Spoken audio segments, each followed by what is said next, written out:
আসসালামু আলাইকুম। সবাইকে শুভেচ্ছা জানিয়ে কুরাইশ নিউজের বিকেলের সংবাদ শুরু করছি। আমি মাসুদ আক্তার ইভা।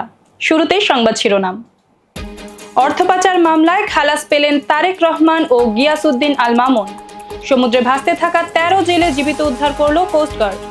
লন্ডনে ভারতের পররাষ্ট্রমন্ত্রী জয়শঙ্করের উপর হামলার চেষ্টা এবং ওয়ানডেকে গুড বাই বললেন মিস্টার ডিপেন্ডেবল মুশফিকুর রহিম। এবারে বিস্তারিত। শুরুতেই জাতীয় প্রসঙ্গ। জাতীয় পরিচয়পত্র এনআইডি সেবা কার্যক্রম নির্বাচন কমিশন থেকে সরিয়ে আলাদা কমিশনের অধীনে নেয়ার যে চেষ্টা চলছে তার বিপক্ষে অবস্থান করছেন সংস্থাটির কর্মকর্তারা। এই সেবা নির্বাচন কমিশনের অধীনে রাখতে আন্দোলনে যেতে পারেন নির্বাচন কমিশনের কর্মকর্তারা। এনআইডি নিয়ে সরকারের নেয়া উদ্যোগের বিরুদ্ধে বৃহস্পতিবার প্রধান নির্বাচন কমিশনের সিইসি এএমএম নাসির উদ্দিনের দপ্তরের সামনে জড়ো হয়েছেন এনআইডি অনুবিভাগের কর্মকর্তারা। এ সময় দপ্তরের সামনে স্লোগান দিতে থাকেন কর্মকর্তারা। এনআইডি অনুবিভাগের কর্মকর্তারা বলেন, এনআইডি সেবা নির্বাচন কমিশন থেকে সরিয়ে নেয়ার যে পরিকল্পনা হচ্ছে তা রুখে দিতে তাদের এ পদক্ষেপ। এতে কাজ না হলে সারা দেশে নির্বাচন কমিশনের সব কাজ বন্ধ করে দেয়া হবে।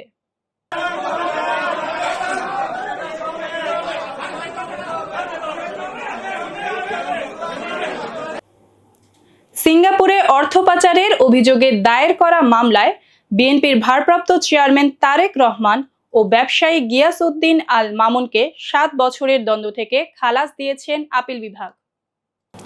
বৃহস্পতিবার সকালে প্রধান বিচারপতি ডক্টর সৈয়দ রেফাত আহমেদের নেতৃত্বাধীন ৪ বিচারপতির আপিল বিভাগ এ রায় ঘোষণা করেন।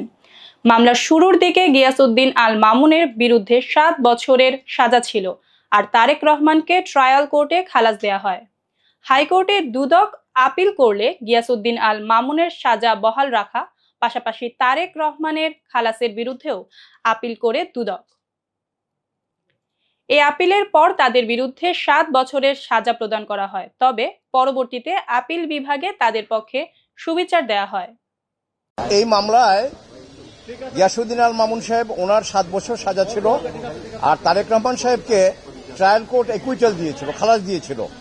ওই খালাসের এগেনস্টে দুদক আবার হাইকোর্ট ডিভিশনে আপিল করলে পরে ওই গিয়াসউদ্দিন আল মামুন সাহেবের যে সাজা ওইটা বহাল রাখেন, আর তারেক রহমান সাহেবের একুইটালের এগেনস্টে খালাসের বিরুদ্ধে যে আপিল, ওই আপিল মঞ্জুর করে ওনাকেও ৭ বছর দেওয়া হয়। তার এগেনস্টে আমরা অ্যাপেলেট ডিভিশনে আপিল করি এবং মাই ফ্রেন্ড মিস্টার জাকির উনি আমাদের পক্ষ থেকে মেনলি এই মামলায় ভূমিকা পালন করেন, শুনানি করেন, এবং আজকে অ্যাপেলেট ডিভিশনের full court presided by honourable chief justice, এবং উনি আমাদেরকে নির্দোষ সাব্যস্তে গিয়াসউদ্দিন আল মামুন সাহেবকে এই মামলায় খালাস দিয়েছেন। আর তারেক রহমান সাহেব যদিও এই মামলায় আপিল করতে পারেননি, আমরা আমাদের সুপ্রিম কোর্ট এবং ইন্ডিয়ান এবং পাকিস্তান সুপ্রিম কোর্টের বিভিন্ন জাজমেন্ট থেকে আমরা দেখিয়েছি যে যদি মামলা প্রিন্সিপাল অ্যাকিউজডের এগেনস্টে প্রমাণ না হয়, যদি মামলা দেখা যায় যে না এটা ইন্টেনশনালি করা হয়েছে হ্যারাসমেন্ট করার জন্য, হিউমিলিয়েশনের জন্য, এবং এই মামলা সাজা দেওয়ার মতো কোনো কিছু নাই, সেক্ষেত্রে কেউ যদি আপিল নাও করে কোর্ট ইচ্ছা করলে তাকেও এই খালাসের যে বেনিফিট এটা তাকেও দিতে পারেন।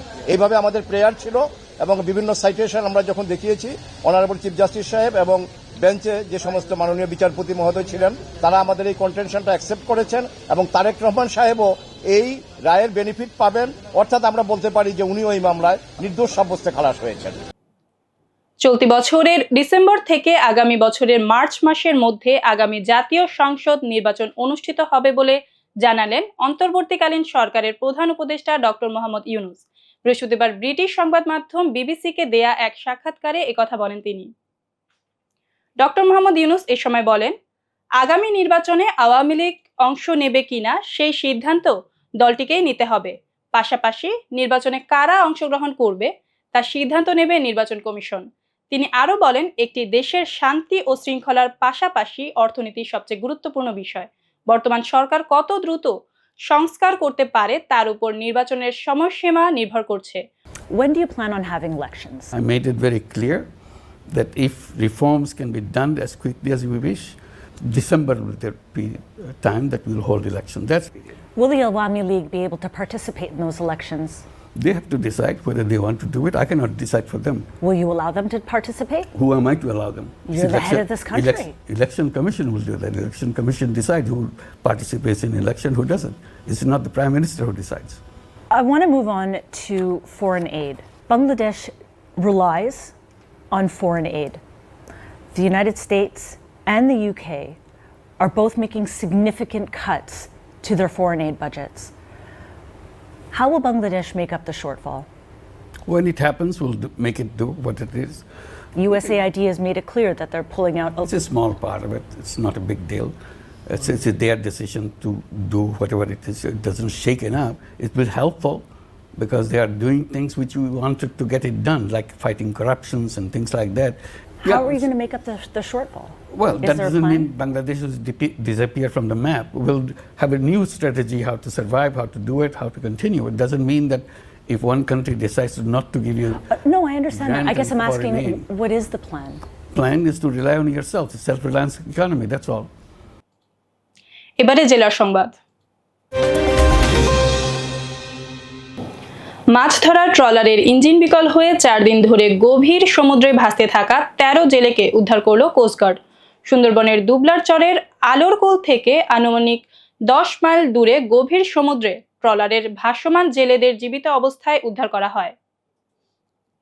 বৃহস্পতিবার সকালে কোস্টগার্ড সদর দপ্তরের মিডিয়া কর্মকর্তা লেফটেন্যান্ট কমান্ডার মোহাম্মদ সিয়ামুল হক এই তথ্য জানান। তিনি বলেন, বুধবার দুপুরে জাতীয় জরুরি সেবা থেকে জানা যায় এমভি মা বাবার দোয়া নামক একটি ফিশিং বোট গেল 4 দিন ধরে ইঞ্জিন বিকল অবস্থায় সমুদ্রে ভাসমান আছে।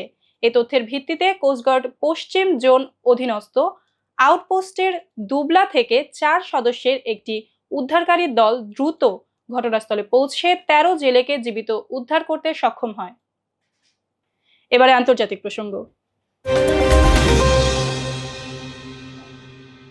লন্ডনে ভারতের পররাষ্ট্রমন্ত্রী এস জয়শঙ্করের উপর হামলার চেষ্টা চালানো হয়েছে, এ তথ্য নিশ্চিত করেছে ভারতের পররাষ্ট্র মন্ত্রণালয়। ভারতীয় সংবাদ মাধ্যম হিন্দুস্তান টাইমস জানায়, বৃহস্পতিবার লন্ডনে চ্যাথাম হাউস থিঙ্ক ট্যাঙ্কে একটি অনুষ্ঠানে অংশগ্রহণ করেন জয়শঙ্কর। অনুষ্ঠান শেষে তিনি যখন ফিরছিলেন তখন গাড়ি থেকে নামার সময় তার উপর হামলার চেষ্টা করা হয়। পাশাপাশি এ সময় তাকে হেনস্থাও করা হয়। এদিকে জয়শঙ্করের উপর হামলার ঘটনার ভিডিওটি সামাজিক মাধ্যমে ভাইরাল হয়েছে। জানাবো খেলার খবর। বাংলাদেশের ক্রিকেটে মুশফিকুর রহিম নামটাই যেন পুরো একটি অধ্যায়। 3 ফরম্যাট মিলিয়ে দেশের ক্রিকেটে সবচেয়ে বেশি রানের মালিক তিনি। সঙ্গে আছে 19 বছরের দীর্ঘ ক্যারিয়ার। আন্তর্জাতিক টি-20 থেকে বিদায় নিয়েছিলেন আগেই। বুধবার রাতে ওয়ানডে থেকেও অবসরের ঘোষণা দিলেন মিস্টার ডিপেন্ডেবল। রফিকুল ইসলামের রিপোর্টে বিস্তারিত। শুরুর আগে শুরু করতে চাই শুরুর গল্প বলে। যখন বাংলাদেশের ক্রিকেটে পথ চলার বয়সটা অল্প, দেখতে খাটো ছোট কিন্তু মায়াবী চেহারার এক যুবক, যার চোখে অপার সম্ভাবনার স্বপ্ন। নেই ক্রিস গেইলের মতো দানবীয় শক্তি, নেই গিলক্রিস্টের মতো দৈহিক ক্ষমতা, আছে শুধু অধ্যাবসায় আর চর্চার সক্ষমতা।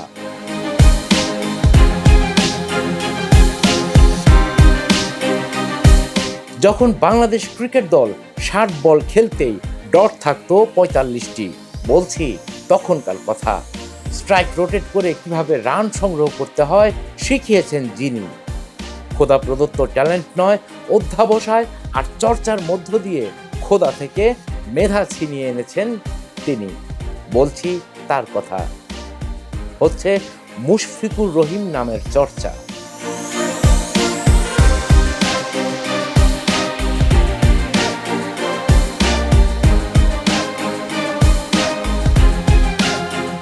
পৃথিবীর সব সেরাদেরই বাজে সময় থাকে, আর সেই বাজে সময়কে যারা অতিক্রম করে ফিরেছেন সগৌরবে, তারাই হয়েছেন লিজেন্ড।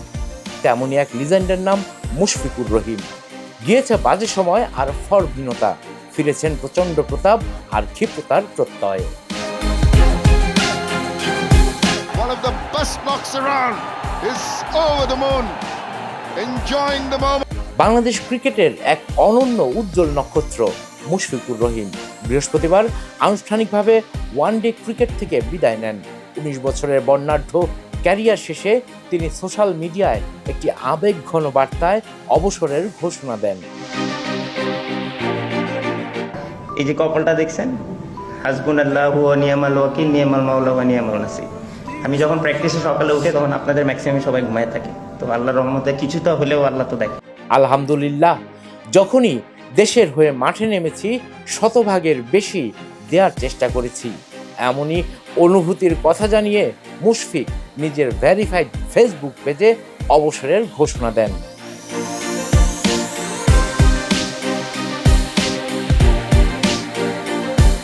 দু সালে টেস্ট ও পরের বছর ওয়ানডে অভিষেকের পর থেকেই ধীরে ধীরে মুশফিক বাংলাদেশ ক্রিকেটে এক নির্ভরযোগ্য নাম হয়ে ওঠেন। ব্যাট হাতে ধারাবাহিক পারফরমেন্স, দলের জন্য অগণিত ম্যাচ জেতানো ইনিংস, উইকেটের পেছনে ক্ষিপ্র দক্ষতা, সব মিলিয়ে তিনি ছিলেন বাংলাদেশ ক্রিকেট ইতিহাসের এক অন্যতম সফল ক্রিকেটার। দেশের হয়ে প্রথম ব্যাটসম্যান হিসেবে টেস্টে ডাবল সেঞ্চুরি করার গৌরবও তার দখলে। শুধু তাই নয়, টেস্টে বাংলাদেশের দ্রুততম সেঞ্চুরির মালিকও মুশি। 2014 সালে তার নেতৃত্বে প্রথমবারের মতো এশিয়া কাপের ফাইনালে খেলার গৌরব অর্জন করে টাইগাররা।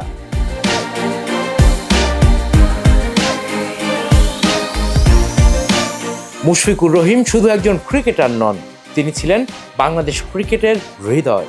তার উপস্থিতি মানেই ছিল এক ভরসার প্রতীক, আর তাই ক্রিকেটীয় ভাষায় তাকে বলা হতো মিস্টার ডিপেন্ডেবল। প্রতিকূল পরিস্থিতিতেও এক প্রান্ত আগলে রেখে দলকে টেনে নিয়ে যাওয়ার যে মানসিকতা, তা ছিল বিরল।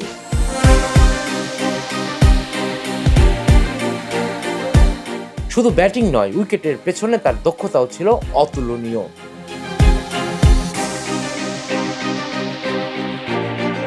তার বিদায়ের মাধ্যমে বাংলাদেশের ক্রিকেট এক দক্ষ মেধাকে হারালো, তবে তার স্মরণীয় ইনিংসগুলো, তার লড়াকু মানসিকতা এবং দলের প্রতি তার অবিচল আনুগত্য ক্রিকেট প্রেমীদের হৃদয়ে চিরস্থায়ী হয়ে থাকবে।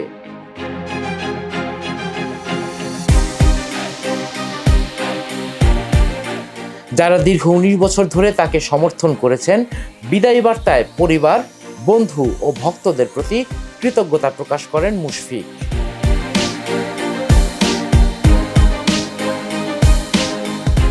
বাংলাদেশের ক্রিকেট ইতিহাসে তার অবদান চিরস্মরণীয় হয়ে থাকবে। কুরাইশ নিউজের পক্ষ থেকেও মুশফিকের জন্য রইল শুভকামনা।